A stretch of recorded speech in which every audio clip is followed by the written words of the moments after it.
Bonjour, c'est Israël et bienvenue dans cette... Hein? Ouais? Ah oui, je sais, c'est la première fois que je vous salue dans une vidéo et je promets d'en faire autant pour toutes les vidéos qui vont venir.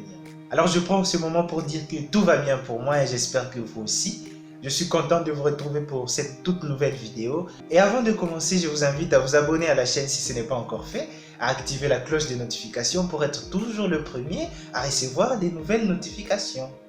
Des nouvelles vidéos, quoi. Oui, vous serez toujours le premier à les recevoir.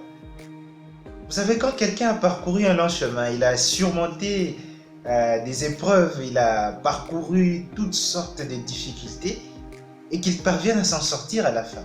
Alors là, nous sommes d'accord que cette personne-là aura beaucoup de choses à nous dire, de conseils. Oui, vous l'aurez compris, aujourd'hui, nous allons parler encore de Jack Ma et nous allons nous intéresser à 5. Oui, seulement 5 de ces conseils qui vont nous aider à avancer. Alors pour ceux qui ne connaissent pas Jack Ma, on n'a pas encore à faire toute une nouvelle vidéo. Vous allez dans la description, vous allez voir la vidéo qu'on a fait la fois passée sur lui. Et cela vous permettra d'être dans la partie. Alors le tout premier de ces conseils, c'est de regarder derrière les circonstances. Et là, vous l'aurez compris, ces circonstances sont négatives. Oui, la plupart de nous avons tendance de considérer beaucoup plus les circonstances négatives. Quand quelque chose de négatif vient devant nous, c'est là que maintenant nous nous focalisons. Et nous ne nous focalisons pas positivement en regardant ce que nous pouvons en tirer là-dessus ou bien là-dedans. Non, nous nous focalisons négativement en regardant nos faiblesses, en regardant peut-être nos incompétences et tous ces genres de choses. Non, regardez plutôt derrière. Regardez, si vous voulez, droit dans les yeux de ces circonstances et dites-leur que votre but est là derrière. Deuxième conseil, c'est que l'attitude est plus importante que la capacité. C'est très important parce que vous n'êtes pas vraiment obligé d'être le meilleur de votre domaine, être le top des tops. Non, tout ce que vous avez à faire, c'est d'avoir vos compétences que vous avez déjà, je ne sais pas à quel pourcent je peux les qualifier, mais gardez plutôt votre attitude parfaite, meilleure. Et si vous avez cette attitude qui est meilleure là, même si vous traversez des moments difficiles que personne d'autre n'a jamais traversé, avec cette attitude-là, vous êtes capable de changer les choses. Vous êtes capable d'aller jusqu'au bout. Parce que votre but, c'est d'aller jusqu'au bout. Le troisième de ces conseils, et là je sais que c'est très important, il dit que ne jamais abandonner. Aujourd'hui c'est difficile. Demain c'est pire. Mais le surlendemain, le soleil va paraître. Et ceci est très important parce que nous pouvons comprendre qu'il y a deux catégories de personnes.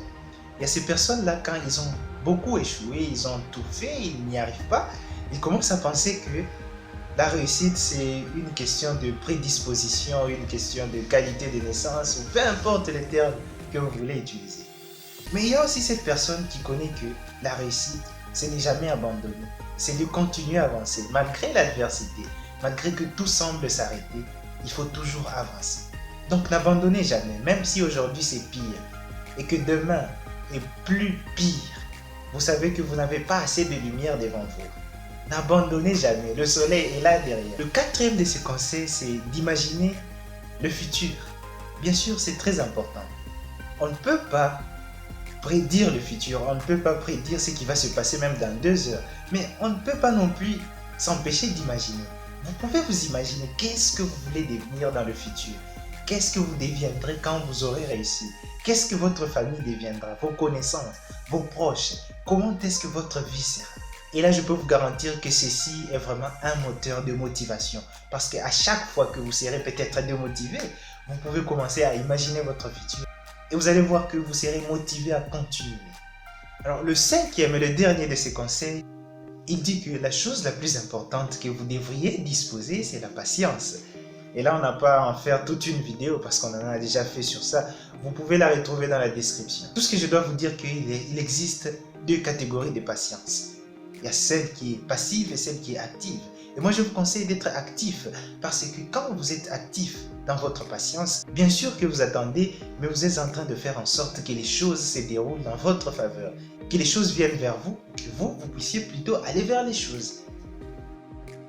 Voilà, c'est déjà la fin de la vidéo pour aujourd'hui. Si cela vous a plu, n'hésitez pas à laisser un pouce bleu, commentez la vidéo si vous voulez, partagez-la et surtout n'oubliez pas de vous abonner et d'activer la petite cloche de notification.